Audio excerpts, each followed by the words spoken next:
Hey guys, today we're going to be talking about succession. We're going to be taking some notes together and doing some drawing, so you're going to need a few things. You should have two papers. They look pretty similar, but one is primary succession. The other is secondary succession. So make sure you have these two papers. You'll also need some glue, your notebook, and some colored pencils. All right, so today what we're going to do is take some notes over succession. Let's go ahead and get started. So hopefully you've already watched the introduction video. If you haven't, go back and do that before you get started with your notes, just to give you a basic idea of what succession is and what we're going to be talking about today. But for our purposes, let's just start out with primary succession. And succession is just the change in an ecosystem over time. It can take decades or it could take hundreds of years. But this is either going to be how an ecosystem forms or how an ecosystem changes or reacts and comes back after a catastrophic event. So when we talk about ecosystems, remember we're talking not just about the animals but also the plants, and that's going to be a big deal today. So let's go ahead and start with primary.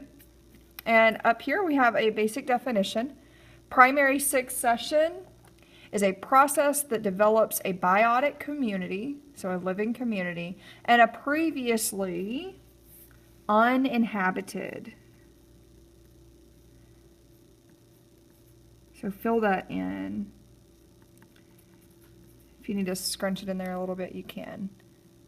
Uninhabited and barren habitat with little or no soil. So when we talk about primary succession, we're really dealing with a brand new ecosystem. So somewhere that there has never been any living thing before.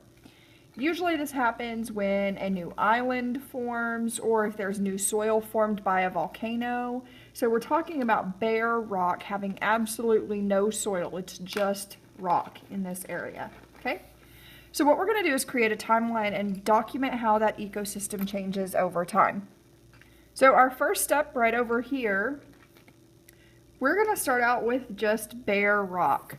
So for me, I'm just going to take a colored pencil, and you need to do this too, and make this just like some rocks right here.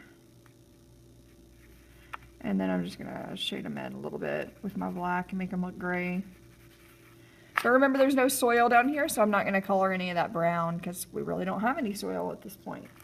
And let's just go ahead and label that with what exists in this ecosystem. In this case, for now, just bare rock. Absolutely nothing growing at this point.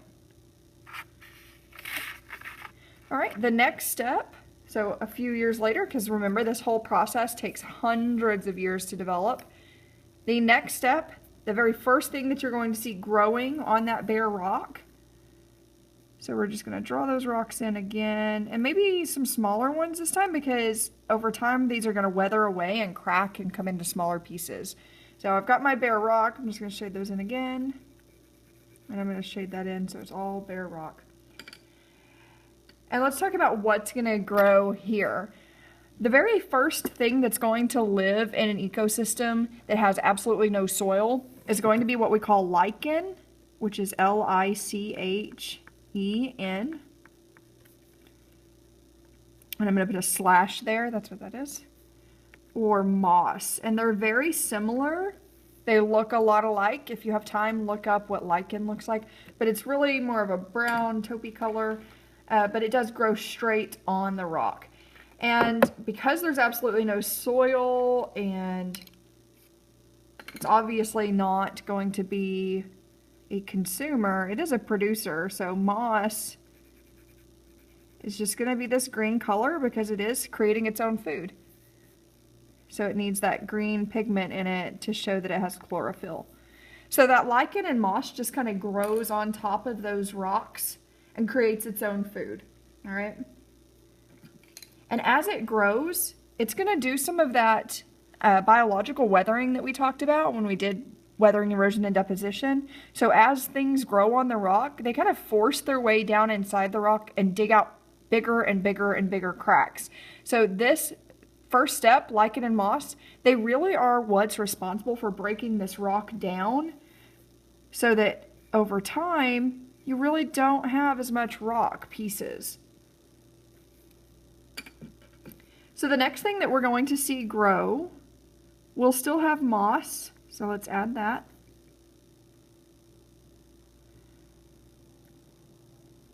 And then we're also going to see the very first thing that really pops up that is really a traditional plant like we think of is going to be weeds, just like in your yard. Weeds are really strong, durable plants, and they can really survive off of very little. So weeds really don't need great soil, which is why when we see our grass all dying and we don't have water, we still have weeds popping up, because really weeds are very strong plants. Nobody likes them, but they're very strong. And they're actually really important when we start looking at the development of soil in an area. So at this point, like I said, that biological weathering has kind of flattened out all those rocks. They're in little chunks. And we're going to just draw in some weeds here. So I'm just going to scribble them in, and they're just going to be kind of pointy, like that. Okay? All right, our next step, after weeds can grow, and remember this soil is just going to keep developing from all of this dead material. So as lichen and moss break down and they grow and then they die over time, their remains is really what adds nutrients to the soil, just like we talked about when we talked about the food web. When something dies, it really adds a lot of nutrient value to the soil. So the same thing happens here. Once the lichen, moss, and weeds start to die off, their remains is what creates a really rich layer of soil, so that eventually over time, we're going to see more than just weeds popping up here. We'll start to see grass. So now that we have a good soil, and I'm going to start drawing in some brown just to show that there is some soil starting here from all that dead matter. Now we can have some nice grass, and you're not really going to see the rock anymore. There will be some rock in the soil, of course, but really no big chunks of rock anymore. I'm just going to draw in some wild grass here. All right. Now, over time, things just start to get bigger and bigger. So we'll still have grass at this next stage of development, but we're also going to have things like shrubs, which are like bushes,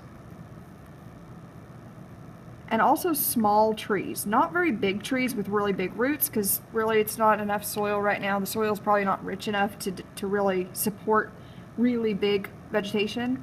But we do have some small trees that will start to grow in these areas. And remember, we're talking about hundreds of years that this process takes place. So we're still going to have our grass.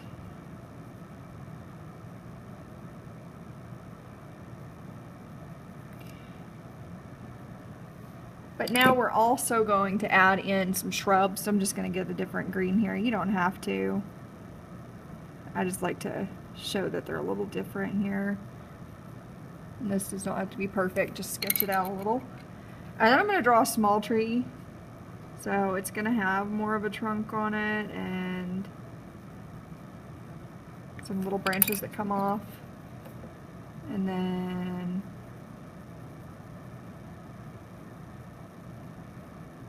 you could make it a little taller. Mine's a little tiny, but it's alright. And then I can't forget my soil now that we have good soil. I'm just going to continue with that down here. Alright, and the very last stage in primary succession is where you're going to really see large trees grow.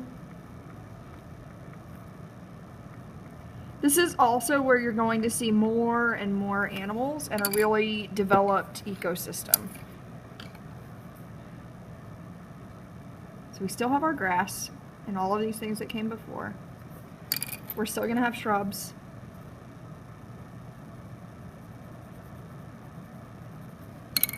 But now we're going to have some small trees and some large trees.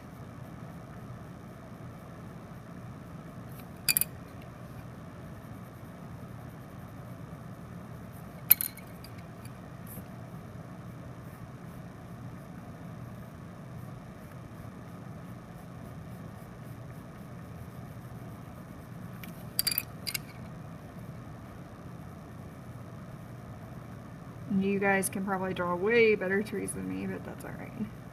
Just gonna get it in there.